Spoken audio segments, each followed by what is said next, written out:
আপনার জন্য আপনার পার্টনারের আর্জেন্ট ফিলিংস কি? হার্ট চাকরা, আপনার পার্টনারের হার্ট চাকরা এই মুহূর্তে ওপেন হচ্ছে।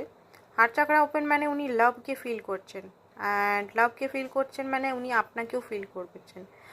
আর এই মুহূর্তে হয়তো আপনার সঙ্গে সেরকমভাবে কথা বলছেন না, যেহেতু ওনার হার্ট চাকরা হিল হচ্ছে, তো হয়তো এই মুহূর্তে উনি বুঝতে পারছেন না যে কেন আপনার সঙ্গে এত ভালোবাসা ফিল করছে, আপনার প্রতি এত কেন টান হচ্ছে। উনি এই মুহূর্তে ডিটাচ, বা আপনি এই মুহূর্তে ডিটাচমেন্ট প্র্যাকটিস করছেন। আর আপনি যত ডিটাচমেন্ট প্র্যাকটিস করবেন ওনার হার্ট চাকরা তত কিন্তু ওপেন হবে, আপনার কদর কিন্তু উনি বুঝতে পারবেন। নেক্সট হচ্ছে ট্রাস্ট। উনি আপনাকে ট্রাস্ট করতে শিখছে, যেটা হয়তো এতদিন ধরে উনি ট্রাস্টই করতে পারছিলেন না। কি করব, উনি যেটা দেখার সেটা উনি দেখতেই পাচ্ছিলেন না। সবসময় মানে নিজেকে মানে মহান ব্যক্তি মনে করছিলেন, নিজে যেটা জানেন সেটাই ঠিক এটা মনে করতেন। বাট ওনার উপরেও ডিভাইন আছে, এটা উনি বুঝতে